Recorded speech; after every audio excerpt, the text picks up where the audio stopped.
harus ada gerakan untuk menceritakan sesuatu yang harus diceritakan gitu loh. Bahwa lu kalau nggak ngelawan, ya lu mau sampai kapan ditindas? Dan orang yang menindas itu dia akan tertawa di atas penderitaan orang lain. Orang tua gue bilang selalu begitu. Kalau lu nggak ngelawan, orang itu selalu tertawa di atas penderitaan lu. Tapi melawan pasti banyak cara lah. Kalau menurut gue sih, ini pendapat gue aja. Kalau lu takut buat melawan, itu lu punya barang bukti, udah lu kasih aja, tapi nama lu nggak ketahuan. Misalkan lu kasih secara apa di YouTube kayak ini sekolah ini gini gitu.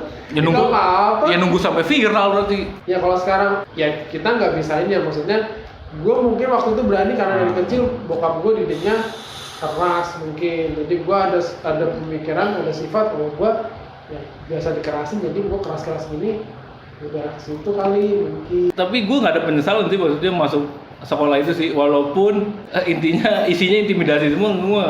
Kalau gue sih mikirnya nggak di sekolah itu nggak banyak intimidasi ya gue, karena gue sibuknya ya. Karena lu punya tetangga, bangke lu punya tetangga DJ.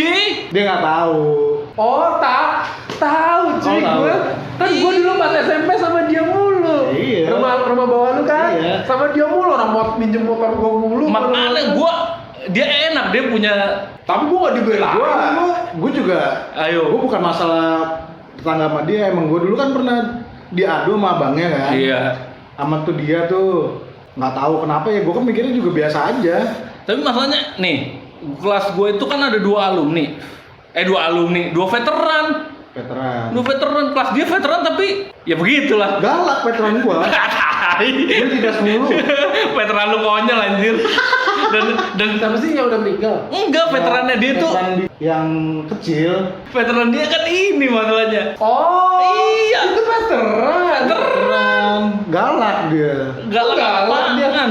Tiap gue datang pokoknya anak-anak nih. Emang veteran itu? Veteran dia. Baru masuk nih, set ditampar-tamparin dulu sama dia. Apaan geblek baru masuk?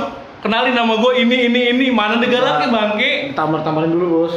Ini serius itu paling galak itu bos. Dia enak, veteran gue ada 2 cuy. Kagak tahu. Iya. Makanya gue bilang masa-masa gue tuh kelas 1 tuh suram. Veteran gue ada 2. Kelas 1 udah sih? Oh. Veteran gue ada 2. Tapi lu ada cewek cakep.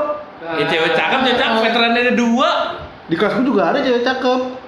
Enggak, makanya yang geblek. SP Enggak, masalahnya yang gue kesel adalah temen lu no? Apaan? Si minyak itu berkolaborasi sama tukang bajai. Iya kan, ikut-ikutan ngolekin kan kampret. Lo salah sama lu kalau nggak salah tukang minyak. Yang meninggal. Tukang minyak. Bos aja. Tukang minyak salah sama lu. Apa sih? Emang veteran dia? Bukan. Kolaborasi. Dia tuh kolaborasi. Si tukang minyak itu sama Bajai, ya kan kolaborasi. Bajai siapa? Oh Bajai yang namanya Bajai dia. Sinetron Bajai. Gue nggak tahu Bajai. Sinetron Bajai. Padahal dia tuh berdua teman SMP gua. Kolaborasi lah dia buat ngolekin, kan goblok ya kan? Ya kalau gua sih lihat sih mental si minyak sama si sinetron Bajai. mental penurut ya. Ya iya, penurut. Cuman kan yang kasihan kayak gue yang nggak berani ngelawan saat itu. Gue juga nggak berani tuh. Sama, gue mau ngelawan siapa? Tapi enaknya dia dilindungin, nggak pernah dapat kolekan. Apa? Veteran gua galak. Dirugikan banget itu udah. Ya kentut, lu galak kan? Tiap hari kalau datang ditambah-tamparin, kentut. Kalau yang cewek dicium-ciumin. Gila, enak banget jadi veteran gitu kan. Nanti gue balik lagi ke sekolah. Gue juga mau. Tapi veteran lu sekelas sama gue tuh di kampus. Iyalah. Tapi enak kan? Galak kan dia di kampus. Galak dari mana bangke? Enak kan? Gak bersikap tuh. Bangke dari mana? Galak dia, sangar deh. Di kelas dia juga kagak ada veterannya. Ada. Siapa? Orang Cinere. Yang meninggal. Oh iya, ada yang meninggal. Ada, tahu gua. Sama satu lagi yang tinggi. Yang tinggi. Yang tinggi yang orangnya santai banget. Itu sans banget. Sebenarnya yang almarhum tuh juga nggak terlalu ini bos. Kalau ini bos dia kalau di depan orang doang. Sebenarnya kalau udah di belakang teman-temannya dia, iya dia kan terpaksa aja di depan. Terpaksa sih. Iya. Dan gue juga rada kasihan juga sama kondisinya si almarhum itu dulu kan. Sempet main juga gue ngobrol-ngobrol nanya-nanya kondisi keluarganya. Emang enak ngomong sama dia Enak. tuh. Gue juga gue ngobrol sama dia enak. Yang masalahnya ya itu tekanan itu yang sangat luar biasa. Soalnya kalau dia nggak ngelakuin perintah itu, dia yang kena. Iya. Ibarat kata. Ya emang rata-rata seperti itu sih. Dan yang gue sampai sekarang yang masih bingung adalah setiap hari kolekan dan duitnya itu kemana? Ya buat Duitnya, orang gitu. ya buat ini ya. Jadi gini sih, staff gue kan tahu nih, ada tuh temen gue juga yang begitu. Siapa tuh? Jadi, Orang Cinere bukan? ah, Orang Cinere bukan? janganlah kasihan ntar dia terungkap. Tapi teman kelas lu yang orang Cinere veteran bukan. Tapi dia galak gitu. Dia Gue ngolek-ngolekin nggak tahu juga. nih, ini jangan dibahas dulu nih, gue mau bahas sama Oh iya, dia.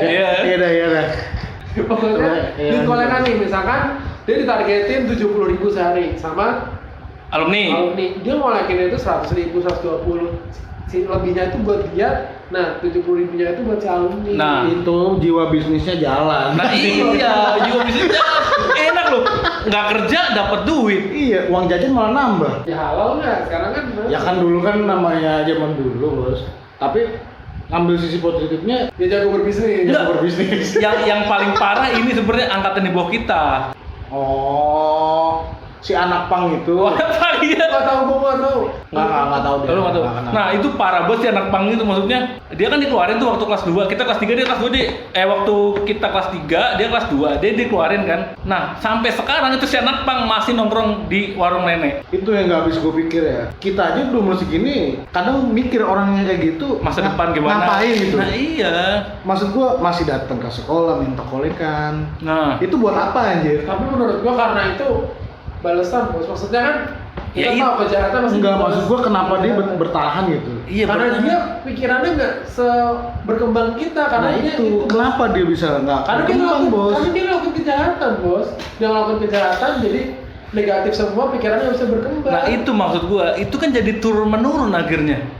Dan mau sampai Itu. kapan mata rantainya diputus? Dari situ, itu ya gue bilang gue sebut bibit-bibit premanisme, Bos. Nah, dan gua nggak suka memang itu. Cuy, sekarang mah kalau kita ngomongin diputus sama enggak ya kayak korupsi lah.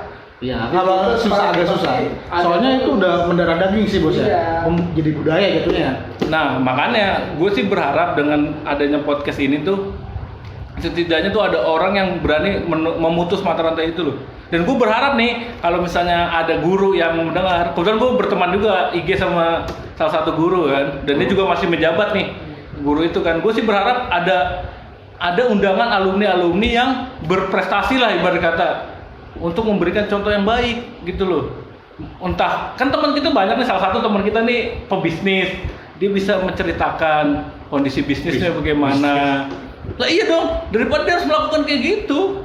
Gue sih berharap seperti itu sih, untuk memutus mata rantai itu bahwa lu tuh harus hargain proses buat jadi itu loh. Tapi kadang banyak faktor sih yang kayak gitu loh. Iya. Bos ya. Kenapa dia bisa Melakukan ibarat hal kata, itu. Melakukan tindakan kekerasan jatuhnya ya kayak pengkolekan gitu.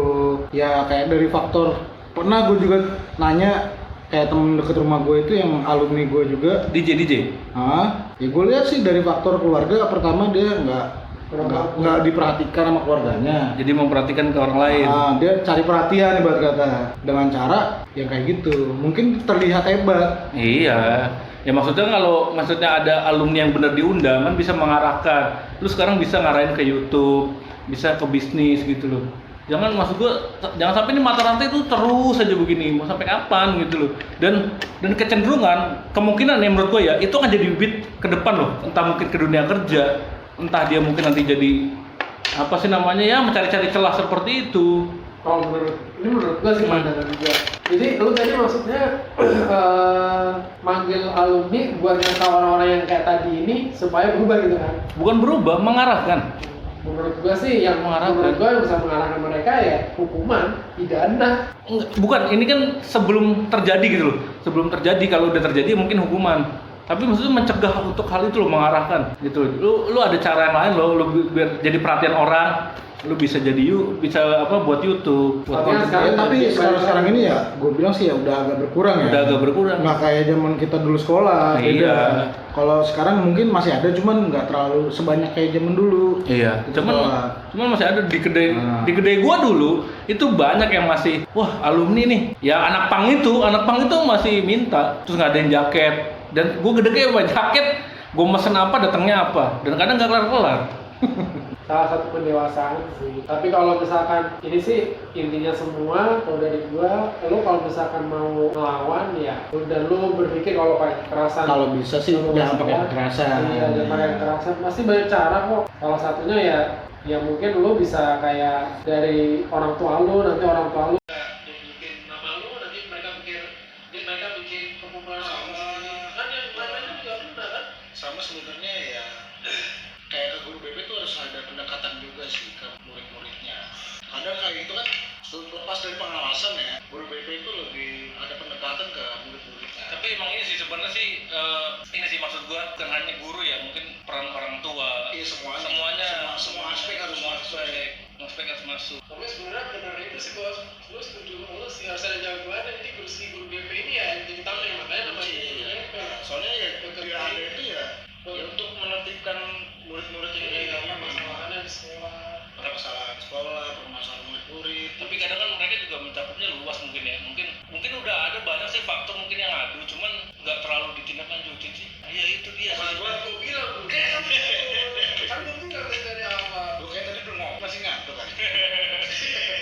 Tapi gue masih terkagum-kagum sama temen gue yang ini. Ya iya makanya gue sengaja buat podcast ini ya buat dia. Oh iya. Dan gue tadi pas ngopi bareng dia kan, ayo kita buat podcast langsung datang ke tempat dia karena ceritanya menarik. Intinya sih yang gue pengen ambil dari kisah lu itu adalah satu, lu bisa memaafkan musuh. Ya kan udah dipukul ini, jangan pak, jangan dia si peserta jangan dikeluarkan. Ya kan, dia mau keluar bentar lagi, nasibnya gimana? Yang kedua adalah Mr. Z, lu melindungi teman angkatan lu supaya nggak diserang sama alumni. Itu sih, itu emang luar biasa sih. Terima kasih bos atas ceritanya. Semoga teman-teman yang mendengarkan ini terbuka hatinya dan berani untuk melawan dengan cara apapun.